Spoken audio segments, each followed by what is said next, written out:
Welcome to Health News and Views, a podcast dedicated to bringing some clarity to the health disparities in the Black and Brown communities.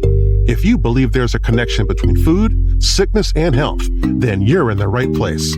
Let's begin the process of unraveling the truth. And now, your host, Lynn Pete.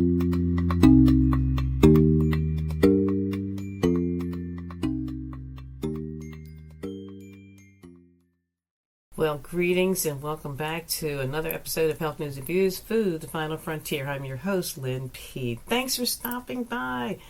And I owe you an apology. Please forgive the lapse in our podcast post. Yours truly was struck down by a highly contagious flu virus last week.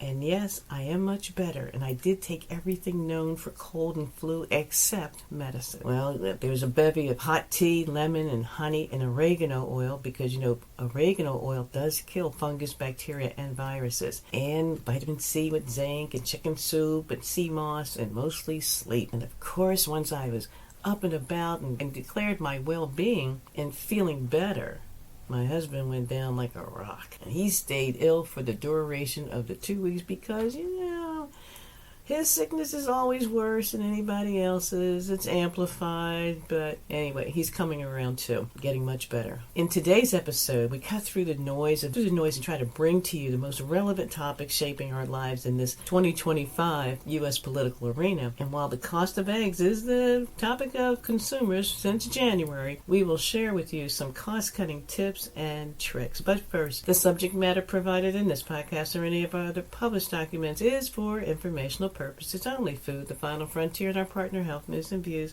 We do not attempt to treat, diagnose, or cure any disease or condition, and always check with your healthcare provider before making any lifestyle, dietary, or prescription drug changes. And now, I guess you've heard, with inflation pushing grocery prices higher and healthcare costs even higher, skyrocketing, eating healthy and whole foods is more important than ever. And if you or anyone you know may be already experiencing pain at the produce section and disillusionment over in the dairy section and mild to moderate mania at the meat counter, you know what I'm talking about. But there is some good news. And if you're a regular on this podcast, you may have heard me say it's cheaper to eat whole foods than relying on ultra-processed or fast foods anyway. So stick around because by the end of this episode, you'll have practical strategies to eat healthier, save money, and take control of your well-being. And despite the economic and political challenges that we're facing, we can get through this. But first, let's talk about the cost of convenience. And let's start with the hard truth. A little sidebar here. Current political administration has most Americans quite a tizzy, not knowing what may happen next, to what government agency is going to be upended, supposedly clearing out the fraud and the deception. But here's what we know. Ultra-processed and fast foods have been sanctioned by numerous administrations as far as what's for dinner. And that ultra-processed foods, including the foods that our commander-in-chief likes, have put many Americans on the sick and chronically ill list. And the offerings, which I will not dignify with the ultra-processed, I will not dignify them with the word food. And while it has been accessible and cheap up front, it comes with other hidden costs to your health and your wallet. Have you checked? A drive-through meal makes $8 to maybe $12 per person, particularly if you get one of those, what do they call them, signature meals or signature sandwiches. Almost $12 for what, a chicken sandwich? Are you kidding me? But for that same price, you can buy at least 1 dozen eggs. You can get 1 dozen eggs for about $10 if you're in California. But it could also afford you a bag of rice, some veggies, and maybe enough food for multiple meals. So ultra-processed foods like frozen dinners and snack packs, they may look affordable, but they often are loaded with preservatives, they got artificial ingredients, empty calories that leave you hungry and reaching for more. And let's not forget the long-term costs. Poor nutrition is a major contributor to obesity, diabetes, and heart disease. And with cuts in healthcare and rising prescription prices, preventing illness through better nutrition isn't just wise right now. It's a necessity. what are we going to do? Healthy eating can be affordable, and let's kind of break the myth. How do we eat whole, nutritious foods without breaking the bank? Right now, we have to move most expeditiously because the tariffs that are proposed on items purchased from other countries, Canada, Mexico, and China, if they hit and if they go through with these tariffs, we can begin to see the effects of that decision as early as next month. I was in the stores last evening, and I already see people stockpiling things like even water and buying 20-pound bags of rice. And so, anyway, I digress. Let me just tell you, some of the foods that you think that you're eating, do you think are really made here in the United States or actually not? Here's what Mexico's offering for us. Avocados, tomatoes. A large portion of fresh tomatoes in the U.S. Supermarkets are from Mexico. And 80% of the avocados come from Mexico. Strawberries, different types of berries, particularly when they're off season, are coming from Mexico. Squash, zucchini, and limes. In Canada, they said that Canada's known for their lentils. Maple syrup. 70% of the world's maple syrup comes from Canada and mainly Quebec. Canola oil, they could keep that. You know, I'm not a proponent of canola oil because go back and listen to one of the other podcasts that talks that you may need an oil change. But they can keep their canola oil. But mustard seeds even come from Canada. Did you know that China is the largest producer of apple juice concentrate, and it's sold here in the U.S.? Tilapia, a large portion of the tilapia sold in the U.S. comes from Chinese fish farms.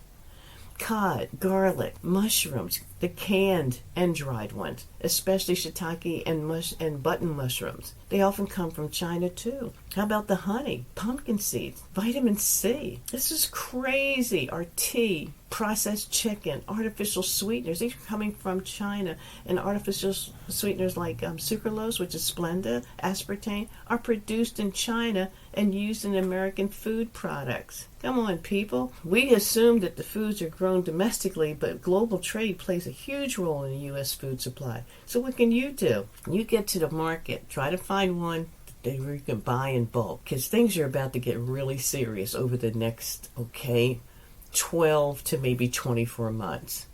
Buy in bulk. Foods like beans, lentils, oats, brown rice, white rice are incredibly cheap when you buy it in bulk. And they provide the fiber, protein, and energy you need without the high price tag of the processed meals. Cook at home. How about that? What a concept. A simple homemade meal like a stir fry with veggies and rice costs less than a combo meal at a fast food place, and it's far healthier. Shop seasonal and local. Seasonal fruits and vegetables are often cheaper and fresher. Farmers markets, discount grocers can have great deals compared to the big name stores. Ditch the sugary drinks, folks. Sodas, energy drink. You don't need that anyway. And even fancy bottled teas add up in cost and harm your health. Stick to water, herbal teas, and make your own flavored water with fresh fruit. You really can do this. The bigger picture is, why does this matter? This isn't just about your personal health. It's about survival in today's economy. And with inflation squeezing household budgets and healthcare access becoming uncertain, food is one of the most powerful tools we have to protect ourselves. Government food policies often prioritize big agri, big processed food corporations over fresh, local food access. And that means we have to be intentional voting with our dollars, supporting small farmers when possible, and advocating for better food policies in our communities. And here's a quick tip for making a switch. Meal prep like a pro. Set aside one day a week to cook big batches of food. This saves money, reduces stress, and keeps you from reaching for expensive takeout. Freeze smartly, buying meat, fish, vegetables on sale, and freezing them for later. Also, buy your own case of mason jars where you can kind of store things in glass and not necessarily put them in plastic and freezing them. I hate that. Simplify your meals. You don't need to be a gourmet cook. Just use the ingredients you have in the house and add some to it, like cumin and coriander. A plate of roasted sweet potatoes. I just did this like last weekend with some smoked paprika on them and olive oil in the oven. Oh my gosh. So good. Beans and greens are cheap, and they're filling. and incredibly nutritious. So here's what I have for you. At the end of the day, eating whole foods isn't about perfection. It's about making small, consistent choices that may lead to better health, people, and financial stability. We're going to have to deal with the inflation. It's coming whether we want it to or not, and policy changes that might be out of control. But what we put on our plates is something that we can take charge of. So the next time that you're in the store, think about how your choices impact not just your wallet, but your long-term well-being. Your health is worth it, isn't it? It's an investment. We will need to be here for as long as we can for those that we love and care about. So thanks for tuning in to Health News and Views, Food, the Final Frontier. Make it a powerful day. Share the information with someone that you love. Hit me back and let me know there's some particular content that you would like for us to cover. And eat well, stay healthy, and control your future. See you next time. Always a pleasure to have you. Peace.